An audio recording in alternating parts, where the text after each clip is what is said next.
Waiver Wired.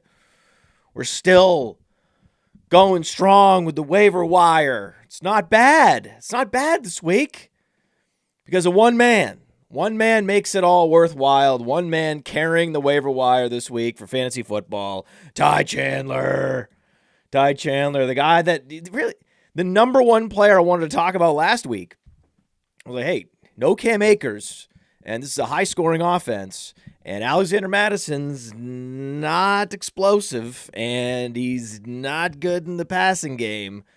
Ty Chandler is that. Ty Chandler runs a 4.38, right? That's a 92nd percentile speed score for Ty Chandler because he's 205 pounds, and he faces Denver this week. I mean, we talked to Josh Larkey on the Top 10 Takeaways show. The greatest rental, 1 week rental of a player in fantasy football. You couldn't draw it up any better than this. The Broncos give up more than 10 fantasy points above the mean to opposing running backs, which is exceptional. I'm so excited for Ty Chandler this week. You're playing him. You're slotting him right into your RB2 spot. And this is week 11. We're heading into week 11. So at this point, just push your chips into the middle of the table. Do you think it's going to get better than Ty Chandler? How do you think it could get better? Right? Just think about all the scenarios of all the running backs that could go down and the guy you would want to pick up. How does it get better than Ty Chandler? Is there someone behind Ty Chandler? Not really, right? Is this the offense where you want a running back airdropped into? Yeah.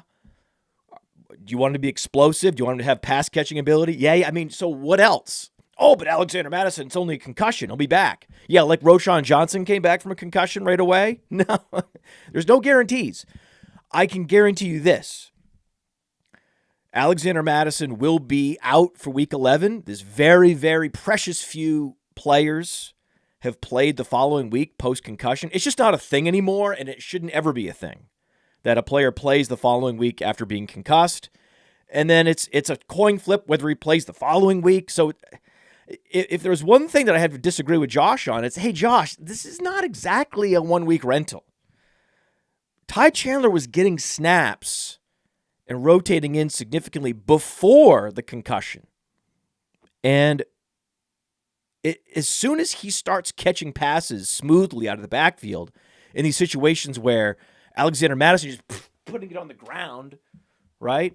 Do we have Alexander Madison? We have a demonstration of Alexander Madison catching passes out of the backfield. Here we go. How about that? Is that close? Is that is that similar to what we saw from Alexander Madison? I think so.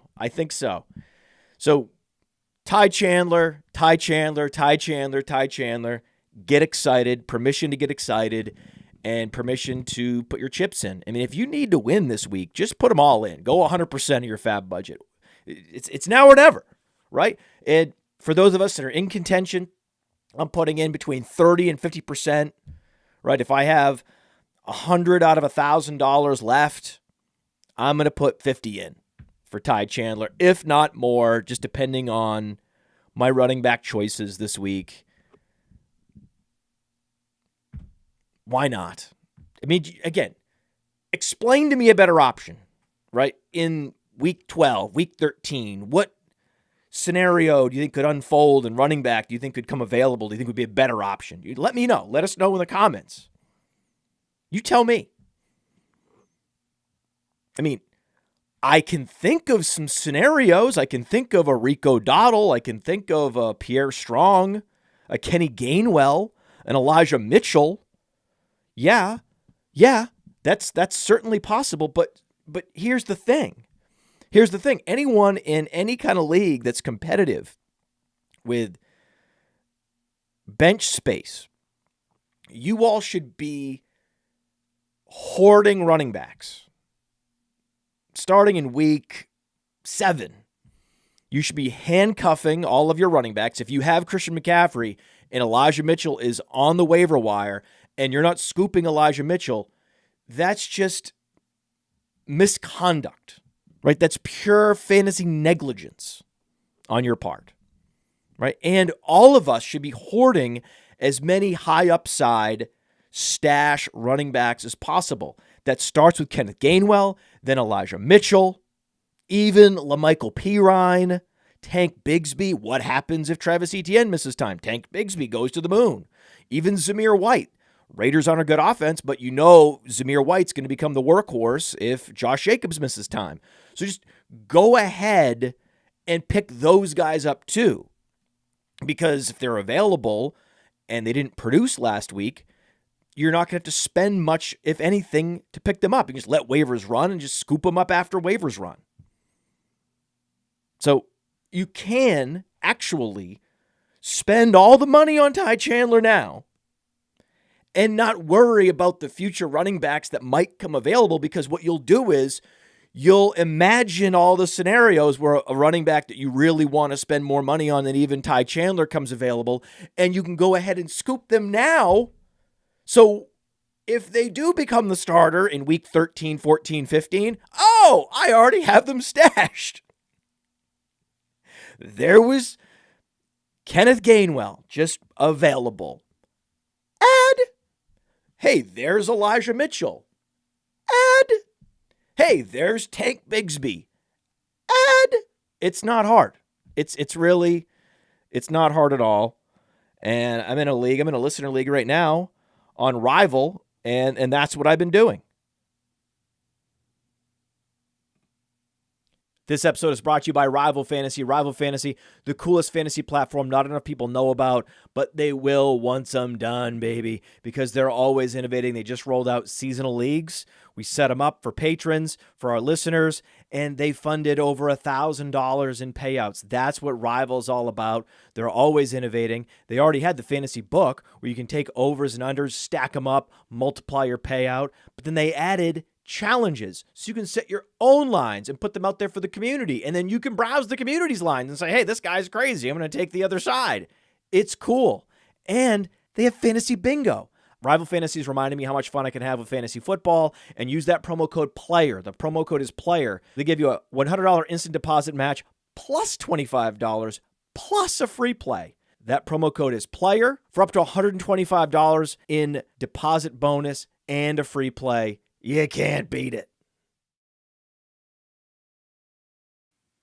The chat has called me out. I've been called out in the chat.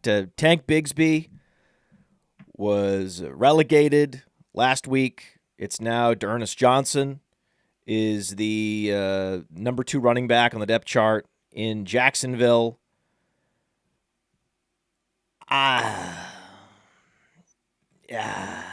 Maybe. Bigsby got 1 carry. D'Ernest Johnson got 2 carries. It was also a 34-3 blowout.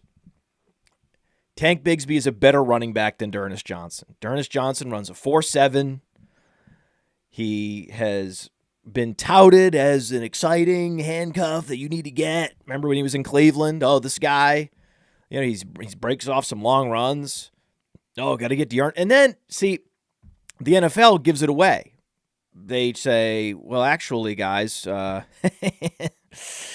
we don't care about this guy. We're just going to let him walk. We don't even. And then he's a free agent. He gets signed for $1 million. And it's like, wait a second. But the fantasy community was all about this guy. They saw this explosive run. It turns out the NFL teams are accessing PlayerProfiler.com. And they're like, wait, this guy's not explosive at all. It just happened to be that anyone, even the dustiest running back, if the C's part, is going to deliver a long run. That's what happened with D'Ernest Johnson. So I'm not sold on that. I know, I get it, but they drafted Tank Bigsby in the 3rd round. Tank Bigsby has not done anything that would betray the franchise. Big fumbles and big moments. Stuffed runs, showing no vision. That's not Tank Bigsby. He's been perfectly solid rookie running back that should have never been drafted in the 3rd round. Of course not. But it's not like he's been this huge disappointment. He's just behind Travis Etienne, who should lead the league in rushing. So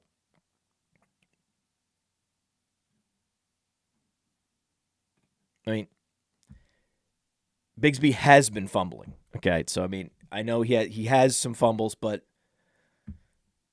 we'll see. We'll see. We will see. Maybe it's D'Ernest Johnson, but this is what I always hear. I always hear about these players like D'Ernest Johnson that you people love, right? And he's supplanted Tank Bigsby. And then I look up and one of the carries was when they were down 26 points. Okay, so we'll just settle down, right? It's 2 carries for you saw a long run once upon a time, and forever you believe that guy is good. That's what's going on, and now it's like, well, but Bigsby fumbled, and the coaches don't like him anymore. They liked Ernest Johnson better, right? That's you hope trafficking. Okay, that's not actually what's going on. We'll see. We'll see. Has the official depth chart been updated? No. Right? So, but I know all of you you're very keen in the chat to let me know that you saw the box score. Right? This is what so many of the most brain dead listeners out there, that they just want to be heard and they want to feel smart. And they want to let me know that they saw the box score and that actually running back X got more carries than running back Y. And yet all the fundamentals remember all the hype around Tank Bigsby. Tank Bigsby's a real threat to Travis Etienne. The whole reason Travis Etienne was drafted in the 4th round was the presence of Tank Bigsby. And now those same people are so quick to just pivot. Oh, no. And I'm always the one that's like, first of all, Tank Bigsby's a rookie, and he does nothing better than Travis Etienne. So I don't know why I would discount Travis Etienne because of Tank Bigsby. And now I'm like, well, actually, guys, Tank Bigsby does have the 3rd-round draft capital, and I hate to break it to you, but am I now? See, I always become fans of players that I don't even like because you people are so fickle. Like Leonard Fournette, right? Leonard Fournette's the perfect example of this. I never set out to be a Leonard Fournette fan. For years, I was saying Leonard Fournette is overrated. How could you draft a running back in the top 5? And then he was just banished from Jacksonville. And everyone just said, oh, he must suck. He stinks. He stinks. Why? Because an NFL team cut him or traded him or benched him. And for that reason, they must know. They know so much more than we do. It turns out Leonard Fournette must not be good at football because of these Jacksonville coaches are watching him every day. And all this data we have, he had 100 targets in a season. That he had like a 99th percentile speed score. And then all of a sudden, that's what I'm focused on. I'm like, wait, everybody, hold on a second. I think Leonard Fournette's better than this. I think he's better than some of these crazy fantasy analysts that are running out to say he's not going to be in the league anymore. This was 5 years ago. Leonard Fournette's washed. He's fat now. He's not going to play sports anymore. He's just going to surf the channels on the couch. Back when we had a remote. This was so long ago that people had remote controls to watch TV. And then I have to raise my hand and go, actually, guys, I mean, I know I'm not a Leonard Fournette fan. He was grossly overdrafted, and I don't agree with almost everything that he stands for as the NFL overvaluing of the running back position generally. But at this point, now you're making me be a fan of Leonard Fournette. You people. And then sure enough, he was an incredible value in one people leagues. It's like, duh. And now everyone's pivoting off of him because he wasn't active. Even though we've seen video from Buffalo where he looks like 2017 Leonard Fournette. He's in incredible shape, and he's learning the playbook. So maybe let him do that. Like, he's not even 50% rostered yet. He's still available, and you can get him for half of what you might have been bidding before, because if he's still available, no one's in a rush to pick him up. He wasn't active. It's now the Latavius Murray show. It's like, no. Leonard Fournette's better than Latavius Murray at this point. He's also better than James Cook. Because he's a better receiver. So this is a great time to get Leonard Fournette. Someone might drop him. Like, I thought he was going to play, didn't play. I'm just going to drop him. Maybe the guy that ultimately bid it all, outbid you on Ty Chandler, dropped Leonard Fournette to get him. That would be a great gift, right? So I have Leonard Fournette as my next best option to pick up off the waiver wire this week. Crazy, right? And Rico Dowdle. Right, Rico Dowdle, because say no to take lock. I understand. Tony Poooollard. Right? Tony Poooollard is a guy I love. And once upon a time, I considered buying a whole bunch of Tony Poooollard rookie cards. And I was outbid on eBay. I forgot that what you have to do is basically wait until 10 seconds left and then have your finger on the button and bid.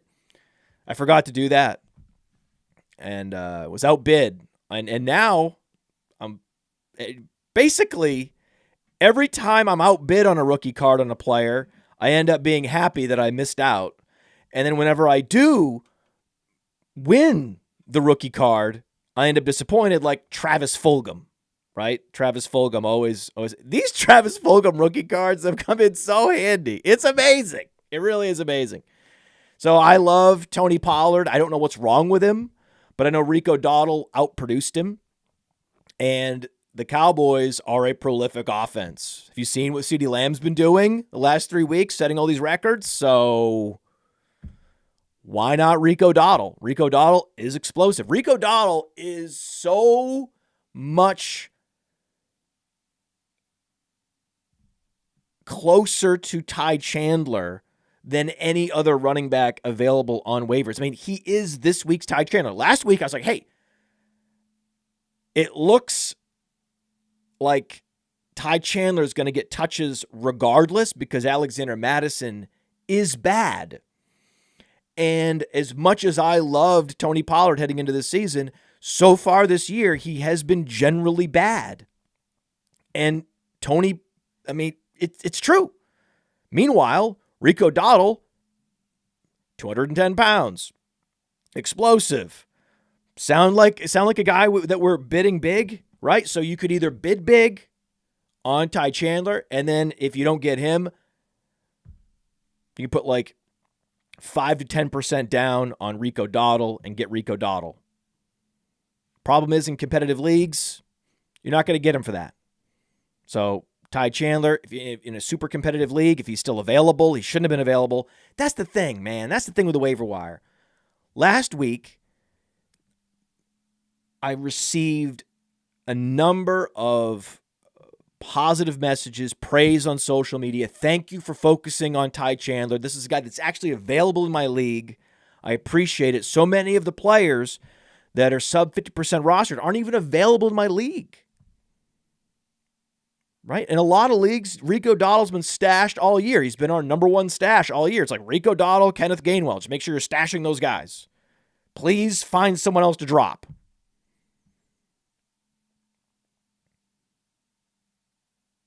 But if he is available, then you're likely in a league that's a notch less competitive than the most competitive leagues.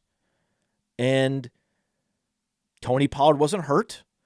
So it's likely you'll be able to get him for like 10% of your budget.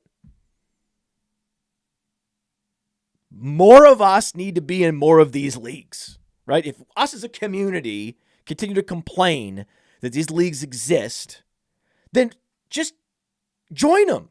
If you can't beat them, join them and then beat them, right? If you can't beat your super competitive league, join one of these other leagues and beat those leagues. In fact, that's what I'm going to do from now on. That's my pledge is that I am going to be just only joining easy Yahoo leagues from now on. Why not? I want to go just pick up Ty Chandler off the waiver wire. I want to do that. Please. Darrell Henderson's been dropped. Rams had a bye, but Kyron Williams is not even eligible to return until week 12. From Khalil Herbert to Jeff Wilson, we've seen all these running backs eligible to return and then not return. So now Darrell Henderson is the 1A to Royce Freeman's 1B. Probably going to get another 2 weeks of starting. Does he have the ceiling of a Rico Dowdle? No. Is he going to win you a league? No. So I'd prefer Rico Dowdle. I prefer Leonard Fournette. I know others are like, I got to get Darrell Henderson. He's essentially splitting carries 50% with Royce Freeman. The Rams are a bad offense. I know this is crazy, right? But there's a reason why suddenly you look up and Baker Mayfield and Josh Dobbs have a higher rostered percentage than Matthew Stafford. Like, we knew this all preseason. I understand the Rams have some easy matchups at the beginning of the year. Puka Nacua is going nuclear, and everyone's like, the Rams must be fine. Sean McVay, he fixed it. Right? Sean McVay can't fix a substandard offensive line, a bad defense, a bad running game.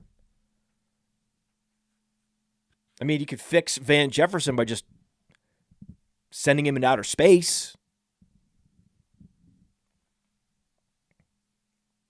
But yes, I'm picking up Darrell Henderson when available, but I'm certainly not overpaying, and I'd rather have Rico Dowdle. I mean, aren't they similar players in similar situations? Rico Dowdle and Darrell Henderson. One guy's on the Cowboys. They're playing as good as Dak has ever played, as good as the Cowboys have ever been. This is like the peak Cowboy offense. And just remember, everyone, please remember that the reason why the Cowboys offense couldn't be this good was because they lost Kellen Moore. Can we please just don't forget this? Can you please not forget this? That this was what we were sold? That Kellen Moore is this genius and he's the reason? And it turns out, no, doesn't matter.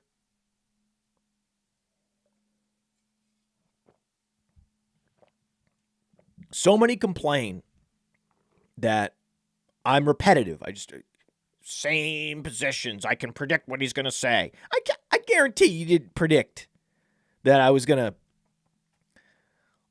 kneecap Kellen Moore just now. That was not a thing anyone saw coming. But it is my hobby horse topic. Absolutely. That coaching is overrated. And it's only every single coach. I also remember earlier this season that it was unthinkable when I said Bill Belichick's not going to make it to the end of the season. Bill Belichick's going to get fired. Watch it happen. And like, no, what? No, they're at least going to let him play out the season. Are they? I don't know. The writers at The Athletic covering the Patriots, they're not so sure anymore. Really? You think? Overrated. And yes, I am fallible. I have positions that I have taken that could be considered wrong. Yes, projections that I've made that at this point you have to say inaccurate. Roshan Johnson. Right? Roshan Johnson, perfect example. Roshan Johnson got concussed with a severe concussion just when he could have taken over this backfield because he is better than Dante Foreman. See, this is in one of those situations where, but the NFL coaches are giving Foreman the carries. That must mean that Foreman is better. No, that's not what that means. That's not what that means at all. What we know is that Foreman's getting the carries because he got the carries a few weeks ago and he played well. He rolled up a bunch of yards, over 100 yards. And as long as he's not fumbling and as long as he's competent, the NFL coaches are not just going to change. That's not what they do. They're not. NFL coaches are not constant maniacal optimizers of the talent that they're putting on the field. That's not what they are. That's the assumption, and that assumption is wrong. Rashod Johnson is better than D'Onta Foreman in every way, and I don't know when Khalil Herbert's going to be back. He just commanded 10 targets. That's not easy to do. He is a 220-pound satellite back at this point, who is also great between the tackles, is the best pass blocker, is just one of the great skilled running backs in the NFL. And for that reason, I'm continuing to stash him. He's going to be dropped because Khalil Herbert's going to be back. Khalil Herbert's practicing. That's a guy I'm scooping when people drop him, if they've ever even picked him up, right? I forgot. I'm joining the leagues that are easy to win. So Rashod Johnson hasn't been rostered since week 3. Now I'm picking him up, though. 6 targets. A guy like Rashod Johnson, with his talent profile, again, one of the best, most talented running backs in the 2023 draft, he goes out and commands 6 targets. You instantly pick him up. He's one of those guys where the rostership percentage doesn't actually reflect the demand for Rashod Johnson, because you have a lot of leagues where people drafted him and never dropped him, or they picked him up and never dropped him when Khalil Herbert went down. There's actually some competitive leagues where Rashod Johnson's available, because when the managers are much more active churning the roster, actually Rashod is more available than you might think, where a guy like Rico Dowdle is less available than you might think, because in every competitive league, the Poollard manager has already picked up Dowdle, or some savvy manager has picked up Dowdle, knowing he's one of the highest upside running backs in the league, just for the same reason Gainwell's never been dropped in a lot of these leagues either. And one deep ad I'm going to continue to mention is Pierre Strong. Pierre Strong is explosive. Pierre Strong has the pass catching ability. And Kareem Hunt continues to post 3 yards a carry and vulture touchdowns from Jerome Ford. Shame on Kareem Hunt. I don't believe Kareem Hunt makes it to the end of the season with the current role that he has. He's playing bad. He's now bad. When you start off running a 4.65 and then you don't take care of your body, you're now running a 4.8. That's how fast Kareem Hunt is at this point in his career. So Pierre Strong has multiple paths to fantasy relevance.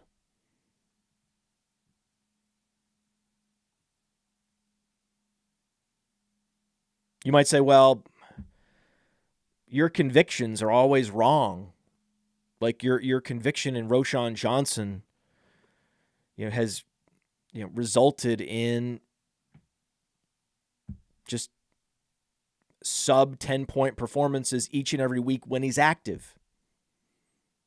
What am I getting from Michael Wilson? Right? You all this conviction of Michael Wilson. And my only response to that is wait. Just wait. Just like last week. Jayden Reed. Just wait. Just wait. How can the Podfather continue to claim Jayden Reed's the best receiver on the Packers? Did you watch the game this week? It's clear. It's pretty clear at this point that Jayden Reed is phenomenal. He was an early producer at Central Michigan before he transferred. He was active on special teams. There's a lot of positive signals that are predictive of NFL performance, NFL production. Lots of great comps from Deontay Johnson, those types of players. That's who Jayden Reed is. The problem, he has a Jordan Love problem, which is why I'm not the most bullish on Jayden Reed. I'm really bullish now on Noah Brown. Noah Brown proved with 2 consecutive 100-yard performances, that proves that he's not a fluke. It just takes two. It takes two to prove you're not a fluke. And you're with a quarterback that can throw for 500 yards. That means that CJ Stroud can support 3 fantasy relevant wide receivers.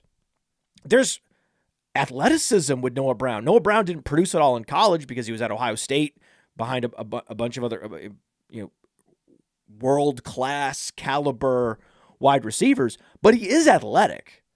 And over the years in Dallas, he did learn the art of playing wide receiver. It took him years, but he did. He had that raw athletic material, and it's now translating. Now he's in his late 20s. It's a great story. This is an incredible story, right? I mean, so just pick him up, right? Pick him up.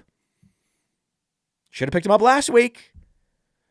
But in these leagues, right, that we're in, now we're in these leagues, right? These Yahoo leagues that we're in now, everybody. I look at, there's Noah Brown. Right?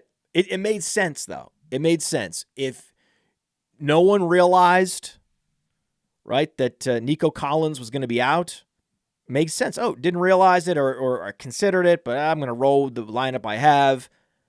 No way Noah Brown, the journeyman, can repeat last week. It makes sense that he was available, that he is widely available still.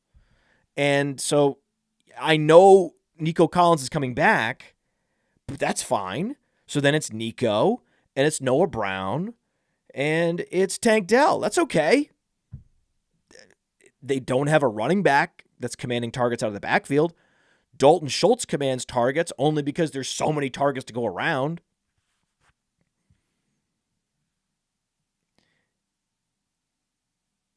You don't overthink Noah Brown. Many will talk themselves out of Noah Brown. That's why you can get him for a relatively low bid, because I think you get a lot of your league mates will talk themselves out of Noah Brown. So I prefer Noah Brown to Jayden Reed, and I prefer Brandin Cooks. And I'm not playing Brandin Cooks this week. I think they play Carolina this week. I'm not interested in that game at all. That's a Rico Dowdle game, right? That's another reason I like Rico Dowdle. That's not a Brandin Cooks game. That's the worst. That's the worst. You have a run funnel defense that's just going to get bulldozed.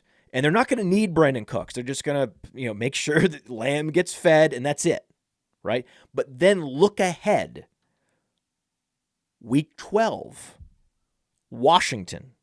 That's why I'm going all in, which, 5% of my budget, which is all in for me on a wide receiver. I want Brandin Cooks. I'm going to be starting him week 12 against Washington.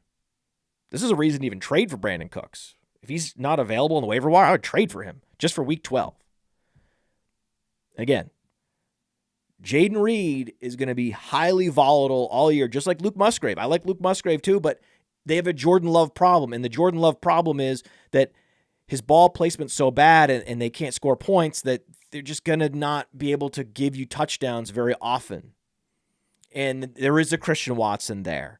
And there is a Romeo Doubs there. And there is an Aaron Jones there. And there's just a lot of weapons. When a bad quarterback has a lot of weapons, you can't expect a lot, but you have to, on principle, because he's so good and he is their best option, roster that guy. Elijah Moore is in the opposite situation. Elijah Moore is the clear number 3, but it's a consolidated target distribution. It's just Cooper, Moore, and Njoku, and Harrison Bryant. These guys aren't getting any targets. They've traded Donovan Peoples-Jones. It's just these 3 guys. So Elijah Moore is a guy I'm happy to start, even though with Pittsburgh, it's going to be a lower scoring game.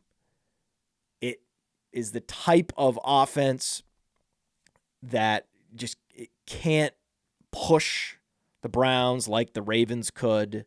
And it's also the type of defense. Pittsburgh has the type of defense that doesn't have a featured corner, and this is the type of game that Amari Cooper typically does well, right? So you have death, taxes, and Amari Cooper shredding a bad secondary, and for that reason, I'm not eager to start Elijah Moore this week, but I love that he is the clear number 3 on an offense that is starting to score some points. They're starting to get into a rhythm. Admittedly, even though Deshaun Watson has like no arm. He's basically throwing with no arm. I don't know how it's possible. Like, mechanically, I don't know how he's doing it, but he doesn't have a right arm and he's still getting the job done somehow. They beat the Ravens. Bravo. And yes, Michael Wilson. Maintain conviction. Hold. He was 12% rostered last week. He's 12% rostered this week. I like Michael Wilson. And I like him over like a Demario Douglas. I know Demario Douglas is a popular guy to pick up. Again, in those Yahoo leagues, right? Because we were all picking him up last week. And congratulations. He gave us the 15 fantasy points. It's exactly what we expected. And now they're going into a bye. And after the bye, Demario Douglas faces the Giants. This is bad, right? Just for the same reason I'm not starting Brandin Cooks against Carolina. I have no interest. If I'm not going to start Demario Douglas this week or next week, why have him? Right? If I'm dropping him, I am actually dropping Demario Douglas. I don't want him, right? Again, this is where this show separates itself, distinguishes itself, in that we have Noah Brown, Brandin Cooks, Jaden Reed, Elijah Moore, Michael Wilson, all ranked ahead of a Demario Douglas, where other services are like, you got to get Demario Douglas. He was good last week. Yeah, but he's going to go to bye, and he's got the Giants. That's going to be like a 35-point total. Which, explain to me what kind of week-winning capabilities that Demario Douglas is going to have 2 weeks from now. And then after that, what's going to happen with Bailey Zappi? Get out of here. Demario Douglas was good for a 2-week stretch, and that 2-week stretch is over.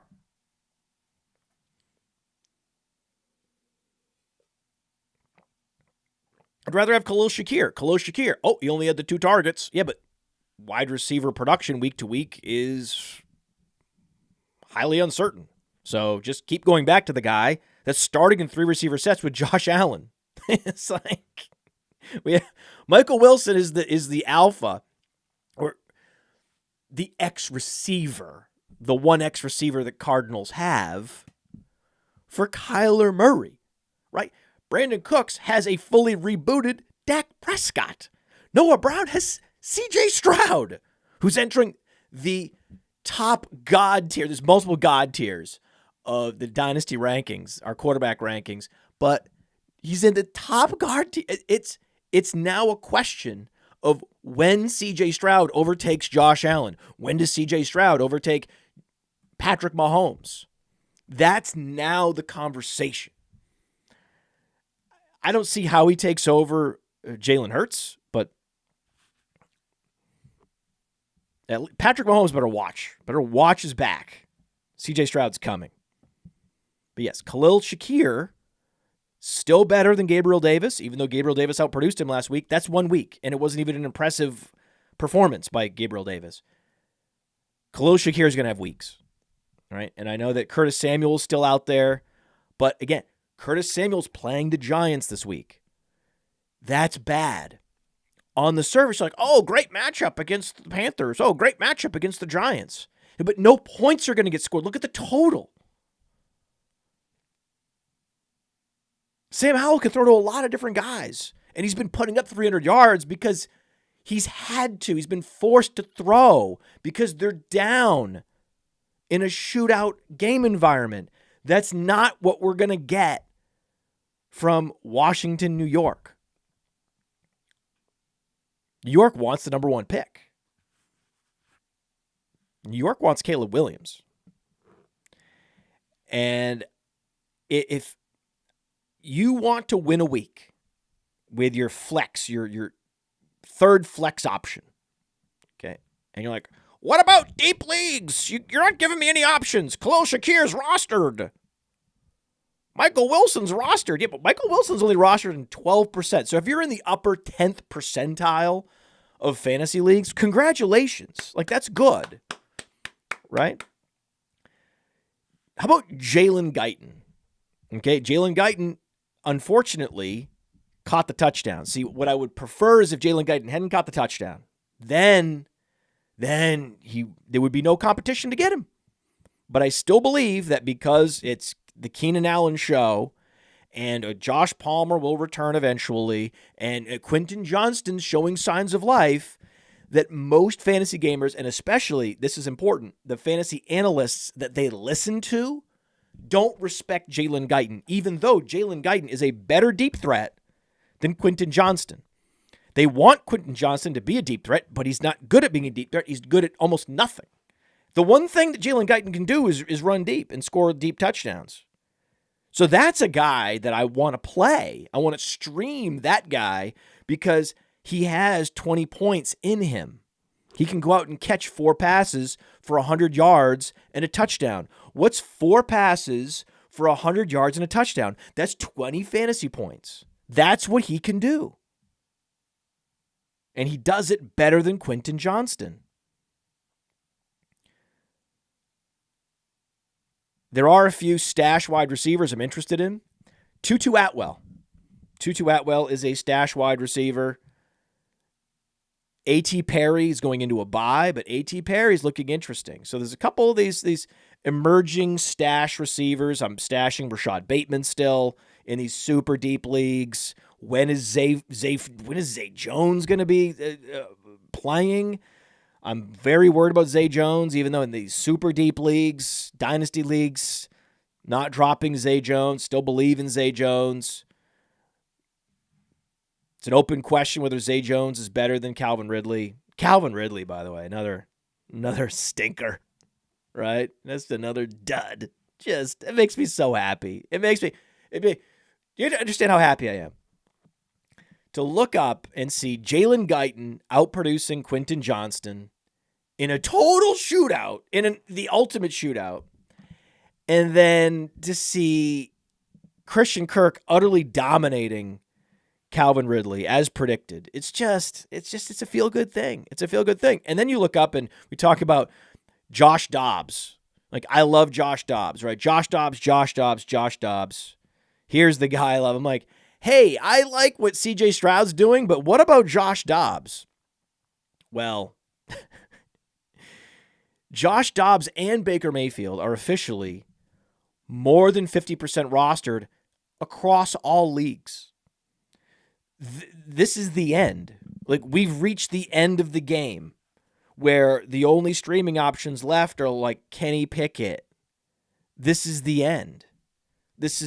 We've reached the end. Like, on Patreon, patreon.com/podfather, I have a section in my post, in my FAAB guidance post, where I suggest the QB streamer.